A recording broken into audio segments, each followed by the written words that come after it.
राजस्थान में प्रजामंडल। सबसे पहले हम पढ़ेंगे कांग्रेस का हरिपुरा अधिवेशन, उसके बाद में जयपुर प्रजामंडल। कांग्रेस का हरिपुरा अधिवेशन 1938। सुभाष चंद्र बोस की अध्यक्षता में आयोजित इस अधिवेशन में कांग्रेस ने पहली बार ये निर्णय लिया कि कांग्रेस का रियासती जनता के संघर्ष के साथ देना चाहिए। इस अधिवेशन के उत्तरदायी शासन की स्थापना के लिए स्थानीय रियासतों ने में प्रजामंडलों की स्थापना का प्रस्ताव पारित किया। इस अधिवेशन के बाद ही राजस्थान की अधिकांश रियासतों में प्रजामंडलों या प्रजा परिषदों की स्थापना हुई तथा रियासतों प्रजामंडलों या प्रजा परिषदों की स्थापना हुई तथा राजनीतिक अधिकारों और उत्तरदायी शासन के लिए आंदोलन शुरू किए गए। प्रजामंडलों की स्थापना से पूर्व भी बुद्धिजीवी वर्ग ने ब्रिटिश भारत के राजस्थान रियासतों में अनेक संगठन बनाए। ऐसे संगठनों में 1918 ईस्वी में राजपूताना मध्य भारत सभा, 1919 ईस्वी में राजस्थान सेवा संघ तथा 1927 ईस्वी में अखिल भारतीय देशी राज्य लोक परिषद प्रमुख थे। इस संगठनों के माध्यम से स्वतंत्रता आंदोलन का तीव्रता आई। जयपुर प्रजामंडल आंदोलन। जयपुर राज्य में जन जागृति व राजनीतिक चेतना जगाने का सर्वप्रथम प्रयास अर्जुनलाल सेठी ने किया। अर्जुनलाल सेठी ने 1905 में जयपुर में जैन शिक्षा प्रचारक समिति की स्थापना की और 1907 में वर्धमान विद्यालय की स्थापना की। इसके बाद आर्य समाज व जयपुर हितकारिणी सभा ने भी युवाओं में राष्ट्रीय भावना पैदा की। हिंदी को राजभाषा बनाने के लिए ठाकुर कल्याण सिंह व श्यामलाल वर्मा ने जमनालाल बजाज ने चरखा संघ के माध्यम से जनजागृति पैदा करने का प्रयास किया। उसके बाद में 5 अप्रैल 1931 को जयपुर नगर में मोतीलाल दिवस मनाया गया। प्रजामंडल की स्थापना। जयपुर प्रजामंडल की स्थापना। जयपुर प्रजामंडल की स्थापना 1931 में कपूरचंद पाटनी और जमनालाल बजाज ने जयपुर में की, लेकिन यह संस्था 5 वर्ष तक निर्जीव बनी रही। 1936-37 में सेठ जमनालाल बजाज और हीरालाल शास्त्री ने प्रजामंडल को पुनर्गठन किया। इसके अध्यक्ष चिरंजी लाल मिश्र, महामंत्री हीरालाल शास्त्री को तथा कपूरचंद पाटनी को संयुक्त मंत्री बनाया गया। नोट: जैन व माड़ी विनीता परिहार के अनुसार इसके अध्यक्ष जमनालाल बजाज, उपाध्यक्ष चिरंजी लाल मिश्र थे। प्रजामंडल के प्रमुख सदस्य बाबा हरिश्चंद्र, हंसडी रॉय, लादूराम जोशी, टीकाराम पालीवाल व पूर्णचंद जैन थे। अगला हम बढ़ते हैं। 8 से 9 मई 1938 को जमनालाल बजाज की अध्यक्षता में जयपुर प्रजामंडल का प्रथम अधिवेशन हुआ। 30 मई 1938 को राज्य ने किसी गैर पंजीकृत संस्था द्वारा सभा सम्मेलन करना व सदस्य बनाना अवैध घोषित कर दिया। 16 दिसंबर 1938 को जयपुर राज्य ने जमनालाल बजाज के जयपुर प्रवेश पर रोक लगा दी। 1938 में शेखावटी किसान सभा का जयपुर प्रजामंडल में विलय किया। अवैध घोषित होने के बाद प्रजामंडल का कार्यालय आगरा स्थानांतरित किया गया। 11 फरवरी 1939 को बजाज ने आदेश का उल्लंघन कर जयपुर में प्रवेश किया। उन्हें गिरफ्तार कर लिया। साथ ही हीरालाल शास्त्री, चिरंजी लाल, हरिश्चंद्र, कपूरचंद पाटनी, हंसडी राय को भी गिरफ्तार किया गया। 5 फरवरी 1939 से जयपुर प्रजामंडल ने सरकार की दमनकारी नीति के विरोध में सत्याग्रह किया। श्रीमती दुर्गा देवी शर्मा के नेतृत्व में महिलाओं ने भी गिरफ्तारी दी। 2 अप्रैल 1940 को जयपुर प्रजामंडल व सरकार के मध्य समझौता हुआ। इसी दिन जयपुर प्रजामंडल को मान्यता प्रदान कर पंजीकृत किया। हीरालाल शास्त्री की प्रेरणा से जयपुर हितकारिणी सभा का गठन किया, जिसके अध्यक्ष बालचंद शास्त्री थे। 25 मई 1940 को प्रजामंडल के अधिवेशन में जमनालाल बजाज के उत्तरदायी शासन की मांग को पुनः दोहराया। नवंबर 1941 में सीकर में प्रजामंडल का तीसरा अधिवेशन हुआ। प्रजामंडल कार्यकारिणी से मतभेद होने पर चिरंजीव लाल ने प्रजामंडल प्रगतिशील दल का गठन किया। फरवरी 1942 में जमनालाल बजाज के निधन से प्रजामंडल का धक्का लगा। जेंटलमैन एग्रीमेंट 1942 में भारत छोड़ो आंदोलन के समय प्रजामंडल ने महाराजा से उत्तरदायी शासन की स्थापित करने की मांग की। प्रजामंडल के अध्यक्ष हीरालाल शास्त्री व जयपुर रियासत के प्रधानमंत्री सर मिर्जा इस्माइल के बीच 1942 में एक समझौता जेंटलमैन एग्रीमेंट हुआ। इस एग्रीमेंट में जयपुर राज्य द्वारा युद्ध में अंग्रेजों की सहायता नहीं करना, प्रजामंडल को शांतिपूर्ण तरीकों से युद्ध विरोधी अभियान चलाने की स्वतंत्रता देना, अंग्रेजी प्रांतों के किसी भी आंदोलनकारी जयपुर में प्रवेश से रोक नहीं लगाना, राज्य में उत्तरदायी शासन की स्थापना की कार्रवाई करना, प्रजामंडल महाराजा के विरुद्ध किसी प्रकार की सीधी कार्रवाई नहीं करना उपरोक्त शर्तों में सम्मिलित थी। इस समझौते के बाद प्रजामंडल भारत छोड़ो आंदोलन को स्थगित रखा। अगला है मिर्जा इस्माइल ने अपनी कूटनीति से प्रजामंडल को विभाजित कर आंदोलन को कमजोर कर दिया। आज़ाद मोर्चे का गठन। प्रजामंडल के कुछ कार्यकर्ता प्रजामंडल को राष्ट्रीय आंदोलन से अलग रखने के पक्ष में नहीं थे। उन्होंने आज़ाद मोर्चा नाम से एक नया दल बनाकर राज्य के विरुद्ध आंदोलन छेड़ दिया। जयपुर में आज़ाद मोर्चा की स्थापना बाबा हरिश्चंद्र ने 14-15 सितंबर 1942 को रामकरण जोशी, दौलतमल भंडारी, गुलाबचंद कासलीवाल और हंसडी राय के सहयोग से की। 1945 में पंडित नेहरू के मध्यस्थता में दोनों संस्थाओं को विलय हो गया। 26 अक्टूबर 1942 को महाराजा ने शिक्षा, लोक आंदोलन एवं राज्य हित के वैधानिक सुधारों पर विचार के लिए एक संवैधानिक समिति का गठन किया। अप्रैल 1943 में समिति ने अपनी रिपोर्ट सौंपी, जिसमें गैर सरकारी सदस्य सहमत नहीं थे। 1 जून 1944 को जानकी देवी बजाज ने प्रजामंडल के अधिवेशन की अध्यक्षता की। 1945 में द्विसदनीय व्यवस्था की स्थापना की गई, लेकिन दोनों सदनों में महाराजा द्वारा मनोनीत सदस्यों का वर्चस्व रखा गया। इसके बाद हुए चुनाव में प्रजामंडल ने भाग लिया, लेकिन उसे ज़्यादा सफलता नहीं मिली। अंततः 1946 में जयपुर के प्रधानमंत्री के.एम. मुंशी ने जयपुर में उत्तरदायी शासन की घोषणा की। 15 मई 1946 को देवी शंकर तिवारी जयपुर प्रजामंडल के अध्यक्ष व बाद में श्री दौलतमल भंडारी को जयपुर महाराजा ने मंत्रिमंडल में शामिल किया।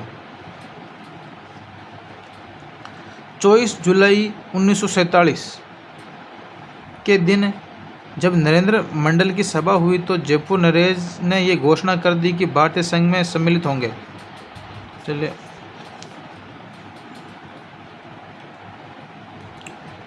27 मार्च 1948 को लोकप्रिय मंत्रिमंडल का गठन किया गया। इसमें हीरालाल शास्त्री को मुख्यमंत्री, देवी शंकर तिवारी को, दौलतमल भंडारी और टीकाराम पालीवाल को मंत्री बनाया गया। वृहद राजस्थान के निर्माण तक ये मंत्रिमंडल कार्यरत रहा। उसके बाद में है, अब हम पढ़ते हैं बूंदी प्रजामंडल। बूंदी में राजनीतिक चेतना जगाने का काम पंडित नैनूराम शर्मा ने किया और बरड़ के किसान आंदोलन के दौरान लाग बाग और बेगार के विरोध में आंदोलन किया। बूंदी के महाराव ईश्वर सिंह ने आंदोलन को दबाव का भरसक प्रयास किया। प्रजामंडल की स्थापना 1931 में बूंदी प्रजामंडल की स्थापना कांतिलाल जैन ने की। 1937 में ऋषिदत्त मेहता प्रजामंडल के अध्यक्ष बने, जिन्हें गिरफ्तार कर बूंदी से निर्वासित कर दिया। 1939 में पशु निकासी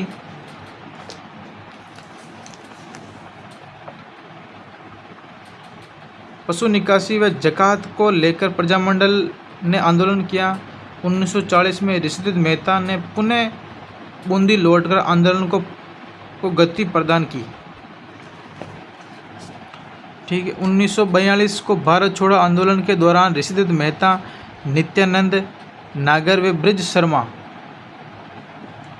ने सभाएं, भाषण व धरना प्रदर्शन किए। बूंदी सरकार ने प्रजामंडल के कार्यकर्ताओं को गिरफ्तार कर प्रजामंडल को गैर कानूनी घोषित कर दिया। जेल में रिहा होने के बाद ऋषिदत्त मेहता ने 1944 में बूंदी राज्य लोक परिषद की स्थापना की। इसके अध्यक्ष हरिमोहन माथुर व ब्रिज सुंदर शर्मा को मंत्री बनाया गया। 1945 में लोक परिषद के जुलूस पर पुलिस ने गोलियां चलाई, जिससे वकील राम कल्याण की मृत्यु हो गई। आंदोलन के दबाव में बूंदी महाराव बहादुर सिंह ने उत्तरदायी शासन की मांग करते हुए संविधान निर्माण के लिए एक समिति गठित की, जिसमें लोक परिषद के 7 सदस्य मनोनीत किए गए। समिति द्वारा बनाए गए संविधान के लागू होने से पहले ही 25 मार्च 1948 को बूंदी व पूर्व राजस्थान संघ में विलय हो गया। हाड़ौती प्रजामंडल। कोटा की राजनीतिक चेतना जगाने का श्रेय पंडित नैनूराम शर्मा को है। 1918 में पंडित नैनूराम ने प्रजा प्रतिनिधि सभा की स्थापना कर जनता की शिकायतों को महाराव तक पहुंचाया। असहयोग आंदोलन के दौरान इस विदेशी वस्तुओं का बहिष्कार और खादी के प्रचार का भी कार्य किया। प्रतिनिधि सभा की गतिविधियों से चिंतित होकर कोटा सरकार ने सार्वजनिक सुरक्षा कानून व राजद्रोह अधिनियम पारित कर इस सभा की गतिविधियों को नियंत्रित कर दिया, जिससे ये सभा निष्क्रिय हो गई। प्रजामंडल की स्थापना। कोटा में 1934 में पंडित नैनूराम शर्मा ने पंडित अभिन हरि के सहयोग से हाड़ौती प्रजामंडल के नाम से स्थापना की। इसके प्रथम अध्यक्ष हाजी फैज़ मोहम्मद को बनाया। यह प्रजामंडल शीघ्र ही मृतप्राय हो गया। अब हम पढ़ते हैं मारवाड़ प्रजामंडल या जोधपुर प्रजामंडल। मारवाड़ राज्य में 1920 में स्थापित मारवाड़ सेवा संघ ने राजस्थान चेतना जागृत की शुरुआत की। इस संगठन ने खादी प्रचार और विदेशी वस्त्रों को बहिष्कार के कार्यक्रम चलाए। मारवाड़ सेवा संघ के आंदोलन से ही महाराजा को मादा पशुओं के निर्यात पर रोक लगानी पड़ी। जयनारायण व्यास। मारवाड़ हितकारिणी सभा 1923 में स्थापित हुई। इस सभा ने महाराजा के पास मादा पशुओं के निर्यात संबंधी आदेशों को रद्द करने हेतु आवेदन पत्र भेजे, लेकिन राज्य ने इस पर कोई ध्यान नहीं दिया। अतः किसानों और मारवाड़ हितकारिणी सभा के स्वयंसेवकों ने जयनारायण व्यास के नेतृत्व में रेल की पटरियों पर लेटकर पशुओं को बाहर जाने से रोकने का प्रयास किया। अपनी स्थापना के प्रथम 2 वर्ष ये संस्था जोधपुर रियासत के प्रति निष्ठावान बनी रही। इसके बाद इस संस्था ने मारवाड़ में वास्तविक रूप से जन जागृति पैदा की। 1929 में जयनारायण व्यास और उसके सहयोगी द्वारा अखिल भारतीय देशी राज्य लोक परिषद के जोधपुर में बुलाए जाने वाले अधिवेशन पर प्रतिबंध लगा दिया। राज्य ने मारवाड़ हितकारिणी सभा के प्रमुख कार्यकर्ताओं जयनारायण व्यास, आनंदराज सुराणा, भंवरलाल सर्राफा को सितंबर 1929 को गिरफ्तार कर उन पर नागौर किले में एक विशेष अदालत में मुकदमा चलाया गया। जनवरी 1930 में अदालत ने व्यास जी को 5 वर्ष तथा दूसरे दोनों साथियों को 4-4 वर्ष की सजा सुनाई। गांधी जी इरविन समझौते के बाद 9 मार्च 1931 को इन्हें रिहा किया गया। 10 मई 1931 को जयनारायण व्यास ने मारवाड़ यूथ लीग की स्थापना की। 24-25 नवंबर 1931 को मारवाड़ राज्य लोक परिषद का अधिवेशन हुआ। पहला अधिवेशन जो पुष्कर में चांदकर्ण शारदा की अध्यक्षता में हुआ, जिससे जागीरदारी अत्याचारों और राज्य के दमन की आलोचना की गई। उत्तरदायी शासन की स्थापना के लिए प्रस्ताव पास किए। मारवाड़ राज्य ने 7 मार्च 1932 को एक विज्ञप्ति जारी कर नागरिकों को किसी भी आंदोलन में भाग न लेने के लिए आगाह किया। इस विज्ञप्ति में दंड के रूप में 6 माह का कारावास और जुर्माने का प्रावधान था। 1934 में मारवाड़ पब्लिक सोसाइटी ऑर्डिनेंस जारी किया गया, जिसमें नागरिकों पर भी अधिक प्रतिबंध लगा दिए गए। प्रजामंडल की स्थापना। मारवाड़ प्रजामंडल की स्थापना 1934 में जयनारायण व्यास द्वारा भानमल जैन, अभयमल मेहता, भंवरलाल सर्रापा, छगनलाल चौपासनी के साथ मिलकर की। इसके प्रथम अध्यक्ष भंवरलाल सर्राफ थे। राज्य ने सभा व भाषणों पर प्रतिबंध लगाते हुए जयनारायण व्यास को राज्य से निष्कासित कर दिया। कृष्णा दिवस। 1935 में कृष्णा कुमारी नामक युवा विधवा महिला को राजघराने के एक उच्च व्यक्ति की साझेदारी से अपहरण कर लिया गया। जब किसी ने सुनवाई नहीं की, तब उसकी माता ने मारवाड़ प्रजामंडल के पदाधिकारियों से इसकी शिकायत की। प्रजामंडल ने इस मामले की पैरवी करते हुए सरकार को अनेक पत्र लिखे और 1936 में बम्बई में कृष्णा दिवस मनाया गया। उसके बाद में है 1936 नेहरू जी के जोधपुर आगमन पर विशेष सत्कार करने पर जोधपुर रियासत द्वारा प्रजामंडल को अगस्त 1936 में गैर कानूनी घोषित कर दिया गया। मारवाड़ लोक परिषद या मारवाड़ प्रजा परिषद। प्रजामंडल पर प्रतिबंध लगा होने से मई 1938 में मारवाड़ लोक परिषद की स्थापना की गई। इसके अध्यक्ष रणछोड़ गठानी व महासचिव अभयमल मेहता। निर्वासित जयनारायण व्यास को इसका मुख्य उद्घोषक बनाया गया। सुभाष चंद्र बोस की जोधपुर यात्रा। 23 जनवरी 1938 को विदेश से भारत आते समय सुभाष चंद्र बोस जोधपुर हवाई अड्डे पर उतरे। यहाँ उन्होंने नौजवानों को भारतीय स्वतंत्रता संग्राम में हिस्सा लेने के लिए आह्वान करते हुए कहा कि सफलता प्राप्त करने का यही सुनहरा अवसर है, जिस हाथ से नहीं जाना देना चाहिए। विजय लक्ष्मी पंडित और सुभाष चंद्र बोस के जोधपुर आगमन से आंदोलन को बल मिला। फरवरी 1939 में जयनारायण व्यास पर से प्रतिबंध हटाए जाने से उत्तरदायी शासन की मांग ने जोर पकड़ा। 28 मार्च 1940 को मारवाड़ लोक परिषद को गैर कानूनी घोषित कर सभाओं पर प्रतिबंध लगा दिया। कठोर दमन के बावजूद भी जब सरकार आंदोलन को दबा नहीं सकी तो 8 जून 1940 को लोक परिषद के साथ समझौता कर लिया। इस लोक परिषद को मान्यता देने व राजनीतिक बंदियों को रिहा करने जैसी शर्तें थी। जून 1941 में नगरपालिका चुनाव में लोक परिषद को बहुमत मिलने पर जयनारायण व्यास जोधपुर नगरपालिका के अध्यक्ष चुने। मारवाड़ लोक परिषद का तृतीय खुला अधिवेशन 8 फरवरी 1942 को लाडून में रणछोड़ दास गठानी की अध्यक्षता में हुआ, जिसमें सभी भागों के राजनीतिक कार्यकर्ताओं व संगठनों ने भाग लिया। 28 मार्च 1942 को चंडावल सुजदपाली की घटना हुई। इस अत्याचार के विरुद्ध लोक परिषद ने जोधपुर में जयनारायण व्यास के नेतृत्व में सत्याग्रह शुरू किया। व्यास जी ने उत्तरदायी शासन में जोधपुर की स्थिति पर प्रकाश डाला। जोधपुर की स्थिति पर प्रकाश नामक पुस्तिकाएं लिखकर राज्य व जागीरदारों के दमन को उजागर किया। 1942 में सत्याग्रही जत्थे के नेतृत्व में महिमा देवी किंकर ने किया और प्रतिनिधि पुस्तक उत्तरदायी शासन पढ़कर सुनाई। जोधपुर में पहली बार महिलाओं ने केसरिया साड़ी पहनकर घंटाघर के समीप सत्याग्रह किया। 18 अगस्त 1942 को निकाली गई प्रभात फेरी में रमा देवी, कृष्णा कुमारी व दयावती शामिल थी। 1942 में आंदोलन के दौरान गिरफ्तार किए बाल मुकुंद बिस्सा ने जेल में भूख हड़ताल की। भूख हड़ताल के दौरान जेल अधिकारी के अत्याचार और उपचार के अभाव में 19 जून 1942 को बिस्सा की मृत्यु हो गई। बाल मुकुंद बिस्सा की शहादत तथा भूख हड़ताल के कारण जयनारायण व्यास रणछोड़ दास गट्ठानी में राधा कृष्ण बोहरा तात की हालात खराब होने से जोधपुर की जनता उत्तेजित होने लगी। 26 जुलाई 1942 को पूरे राजस्थान में मारवाड़ सत्याग्रह दिवस मनाया गया।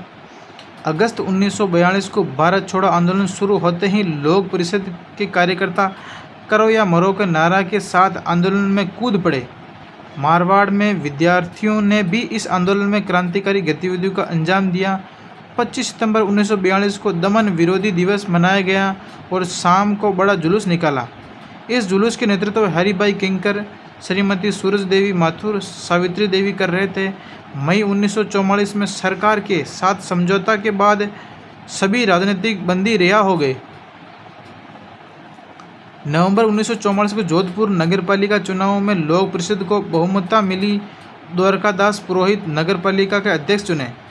नेहरू जी के आगमन 24 अक्टूबर 1945 को नेहरू जी जोधपुर आए और उसके साथ श्रीमती इंदिरा गांधी और अखिल भारतीय देशी राज्य लोक परिषद के नए अध्यक्ष शेख अब्दुल्ला भी थे।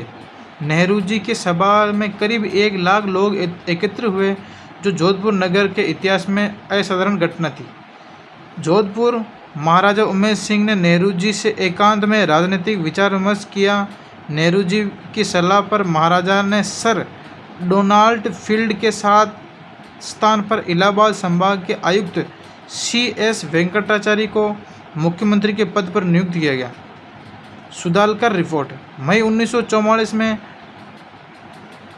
जोधपुर सरकार ने बड़ौदा के श्री S.S. सुधालकर को संवैधानिक सुधार हेतु सलाहकार नियुक्त किया। 10 सितंबर 1944 के दिन श्री सुधालकर ने अपनी रिपोर्ट प्रस्तुत की, जिसकी महाराजा के जन्म दिवस पर 1945 में प्रशासनिक सुधार की घोषणा की।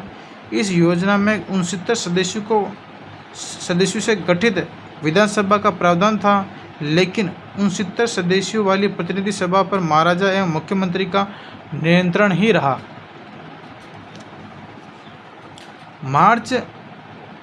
13 मार्च 1947 डाबड़ा गांव डीडवाना में आयोजित किसान सम्मेलन पर जागीरदार ने निरसंस अत्याचार किए, जिसमें 12 किसान शहीद हुए।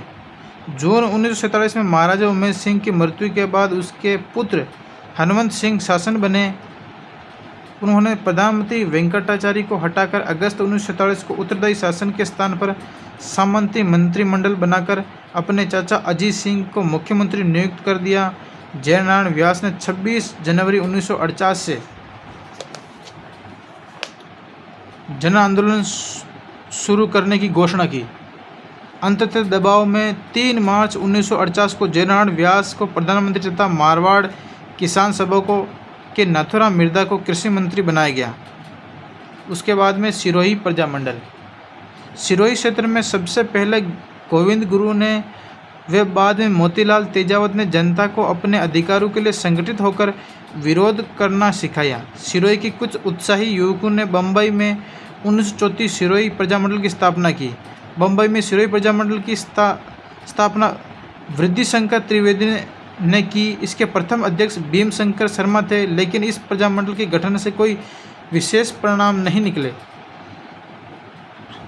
22 जनवरी 1939 को गोकुल भाई भट्ट ने सिरोही में प्रजामंडल की स्थापना कर उत्तरदायी शासन की मांग की। इसके प्रथम अध्यक्ष गोकुल भाई भट्ट बने। राज्य सरकार ने कार्यकर्ताओं को गिरफ्तार किया और प्रजामंडल को अवैध घोषित कर दिया। मई 1940 में प्रजामंडल को मान्यता दी और कार्यकर्ताओं को जेल से रिहा किया।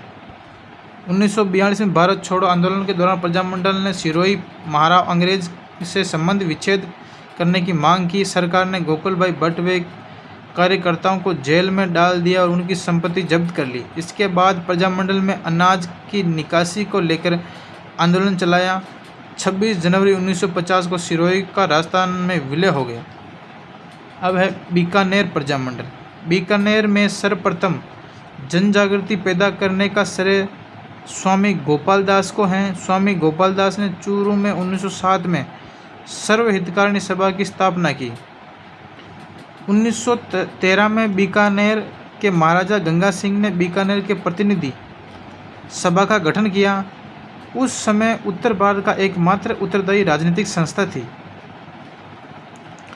1921 में बीकानेर के वकील मुक्ता प्रसाद ने विदेशी कपड़ों की होली जलाई और खादी पहनने का व्रत लिया। स्वयं को प्रगतिशील मानने वाले महाराजा गंगा सिंह ने अपने राज्य में शिव मूर्ति सिंह संपूर्णानंद आनंद वर्मा को सरकारी नौकरी से इसलिए निलंबित कर दिया क्योंकि वे स्वदेशी वस्त्र पहनते थे और उन्होंने तिलक स्वराज कोष में चंदा जमा करवाया था। 26 जनवरी 1930 को स्वामी गोपाल दास, चंदनमल बेहड़, वैद्य शांता शर्मा, बालचंद शर्मा द्वारा चूरू के धर्मस्तूप लाल घंटाघर पर तिरंगा फहराया और नारा दिया, आखरो रिफियो चांदी रो, राज महात्मा गांधी रो।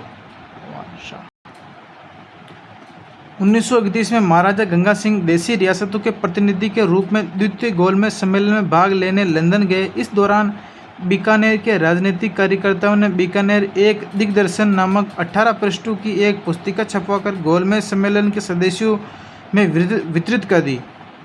इसमें महाराजा गंगा सिंह की आलोचना की गई। इस पुस्तिका के लिए स्वामी गोपाल दास, चंदनमल बेहड़, सत्यनारायण सर्राफ, खूबचंद सर्राफ, कुंभाराम, सोहनलाल सेवक, बद्री प्रसाद सरावगी, प्यारेलाल ब्राह्मण, लक्ष्मी चंद सुराणा को उत्तरदायी मानकर उन्हें राजद्रोह के आरोप में गिरफ्तार कर मुकदमा चलाया गया। यह मुकदमा बीकानेर षड्यंत्र केस के नाम से चर्चित हुआ। प्रजामंडल की स्थापना। बीकानेर प्रजामंडल की स्थापना 4 अक्टूबर 1936 को बीकानेर में मग्गाराम वैद्य, रघुदयाल गोयल, लक्ष्मी देवी आचार्य ने की। इसका प्रथम अध्यक्ष मग्गाराम वैद्य को बनाया गया। लक्ष्मण दास स्वामी को मंत्री तथा भिक्षा लाल बोहरा को कोषाध्यक्ष बनाया गया। बाबू मुक्ता प्रसाद ने प्रजामंडल से बाहर रहकर ही सभी प्रकार की सहायता देना स्वीकार किया। राज्य सरकार ने प्रजामंडल को दमन करने के लिए वैद्य मग्गाराम व मुक्ता प्रसाद को राज्य से निर्वासित कर दिया। बीकानेर से निर्वासित किए जाने के बाद मग्गाराम वैद्य ने 1937 में कलकत्ता में प्रजामंडल का पुनर्गठन किया। अब लक्ष्मी देवी आचार्य को प्रजामंडल की अध्यक्षा बनाया गया। श्री राम आचार्य को उपाध्यक्ष, श्री मग्गाराम को मंत्री तथा रणछोड़ दास डाग को कोषाध्यक्ष बनाया गया। कक्षा 9 की पाठ्य पुस्तक राजस्थान को स्वतंत्रता आंदोलन का शौर्य परंपरा पेज नंबर 54 के अनुसार मग्गाराम वैद्य ने राजा के आतंक के कारण कलकत्ता जाकर बीकानेर प्रजामंडल की स्थापना की। बीकानेर राज्य प्रजा परिषद। 22 जुलाई 1942 को रघुवर दयाल गोयल ने गंगादास कौशिक और दाऊदलाल आचार्य के साथ मिलकर बीकानेर राज्य प्रजा परिषद की स्थापना की। इसके बाद गोयल को भी राज्य से निर्वासित कर आम सभाओं एवं राज्य विरोधी भाषणों पर रोक लगा दी। श्री गोयल की नज़रबंदी के दौरान बीकानेर प्रजा परिषद निष्क्रिय हो गई। श्री मग्गाराम वैद्य को अपना प्रजा परिषद का अध्यक्ष बनाया गया। वैद्य मग्गाराम ने बीकानेर राज्य परिषद को कार्यशील बनाने के लिए राज्य के गांवों का दौरा किया। गंगानगर में राव माधो सिंह को गंगानगर प्रजा परिषद का अध्यक्ष और जीवन दत्त शास्त्री को मंत्री बनाया गया। उसके बाद अगस्त 1942 में भारत छोड़ो आंदोलन के दौरान बीकानेर में झंडा आंदोलन हुआ। राज्य में दमनकारी नीति के कारण इस आंदोलन के दौरान बीकानेर में व्यापक गतिविधियां नहीं हुई। 26 अगस्त 1944 को बीकानेर में प्रवेश करने पर रघुदयाल गोयल को गिरफ्तार कर नज़रबंद कर दिया। प्रजा परिषद के कार्यकर्ताओं ने अपना आंदोलन जारी रखा। बीकानेर प्रजामंडल के कार्यकर्ताओं के समर्थन में भरतपुर प्रजा परिषद ने 20 अक्टूबर 1944 को बीकानेर दमन विरोधी दिवस मनाया गया। इसी तरह 25 अक्टूबर 1944 को बीकानेर दमन विरोधी दिवस जयपुर में भी मनाया गया। 23 जनवरी 1946 को नेताजी दिवस, 26 जनवरी 1946 को स्वतंत्रता दिवस मनाया गया। प्रजा परिषद के कार्यकर्ताओं ने दूधवा खारा चूरू व कांगड़ चूरू के जागीरदारों द्वारा किसानों पर किए गए अत्याचारों का आलोचना की। 1 जुलाई 1946 को रायसिंह नगर गंगानगर में प्रजा परिषद के कार्यकर्ताओं द्वारा निकाले जा रहे तिरंगा जुलूस पर पुलिस द्वारा गोली चलाने पर बीरबल सिंह नामक कार्यकर्ता की मृत्यु हो गई। महाराजा शार्दुल सिंह ने 31 अगस्त 1946 को राज्य में शीघ्र ही उत्तरदायी शासन स्थापित करने की घोषणा की। राज्य द्वारा देरी करने पर प्रजा परिषद में पुनः आंदोलन शुरू कर दिया। 1947 में बीकानेर एक्ट पास कर राज्य में द्विसदन व्यवस्थापिका 2 सदनों राज्यसभा और धारासभा की स्थापना की गई। राज्य में लोक सेवा आयोग तथा हाईकोर्ट की स्थापना भी की गई। दिसंबर 1947 में राज्य में सामंती मंत्रिमंडल बनाया गया। बाद में प्रजा परिषद प्रतिनिधियों को शामिल कर 18 मार्च 1948 को मिला जुला मंत्रिमंडल बनाया गया।